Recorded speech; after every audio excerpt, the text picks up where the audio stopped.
Ito namang easterlies, nagdadala rin yan ng kalat-kalat na pag-ulan dito sa may Dinagat Island, Surigao del Norte at Surigao del Sur. Manatiling may kaalaman at manatiling ligtas sa pamamagitan ng pagbisita sa aming YouTube channel para sa mga real-time na ulat panahon sa ating bansa. Laging tandaan, maging alerto at iba yung pag-iingat sa banta ng ulan, baha at pagguho ng lupa. Ngayon, oras na para marinig mula sa ekspertong meteorologist. Bibigyan tayo ng malalim na pagsusuri sa lagay ng panahon at ipapaliwanag ang anumang mahalagang kaganapan sa ating panahon ngayon o sa mga darating pang araw. Itong amihan o northeast monsoon ay nakakaapekto sa may Luzon area. Inaasahan nga din natin sa may Metro Manila, pati na rin sa may nalalabing bahagi ng Luzon, yung partly cloudy to cloudy skies, may mga tsansa ng pag-ulan. Itong shear line, nakakaapekto sa may silangang bahagi ng southern Luzon. Kaya inaasahan nga natin yung maulap na papawirin, may mga kalat-kalat na pag-ulan, pagkidlat, pagkulog dito sa may Bicol region, sa may Quezon, pati na rin sa may northern Samar. Kayo ating mga kababayan na inuulan ng mga nakarang araw pa, ingat sa mga banta ng pagbaha at pagguho ng lupa. Ito namang easterlies, nagdadala rin yan ng kalat-kalat na pag-ulan dito sa may Dinagat Island, Surigao del Norte at Surigao del Sur. Para naman sa area ng Visayas, Mindanao, pati na rin dito sa may area ng Palawan, naasahan nga natin yung partly cloudy to cloudy skies pa rin, may mga tsansa ng mga localized thunderstorms. Para naman sa lagay ng panahon sa Metro Manila area at sa nalalabing bahagi ng Luzon, partly cloudy to cloudy skies, may mga tsansa tayo dyan ng mga localized thunderstorms.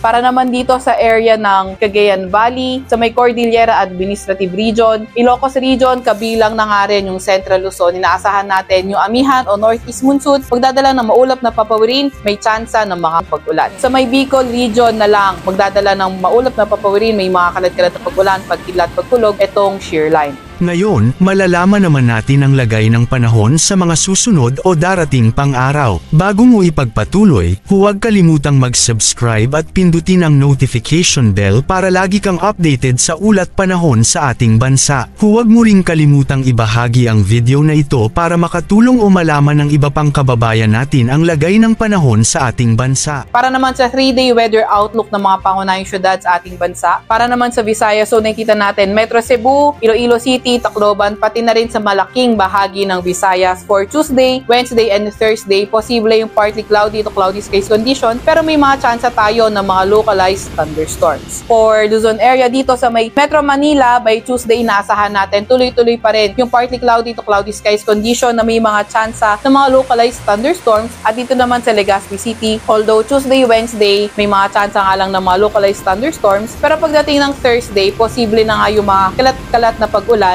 Sa may Baguio City naman, Tuesday, Wednesday, Thursday, partly cloudy to cloudy skies condition, pero may mga tsansa pa rin ng mga pag-ulan. Para naman dito sa mga pangunahing syudad sa may Mindanao area, Cagayan de Oro City, Metro Davao, Zamboanga City, pati na nga rin sa malaking bahagi ng Mindanao area, inaasahan natin posible may mga tsansa ng mga localized thunderstorm. Wala pa rin naman tayong nakataas na gale warning sa kahit na anong baybay na ating bansa, pero ingat pa rin sa papalaot sa Luzon area dahil posible yung katamtaman hanggang sa maalong karagatan. Yan muna ang ating weather update ngayon. Sana ay nakita ninyo ang broadcast na ito na nagbibigay kaalaman at kapaki-pakinabang. Maraming salamat sa DOST Pag-asa sa pagbabahagi ng kanilang mahalagang insight o ulat panahon. Samahan kami sa susunod para sa higit pang mga weather update sa ating bansa at manatiling nakatutok sa weather update ng bansa at huwag kalimutan i-share at mag-subscribe na rin.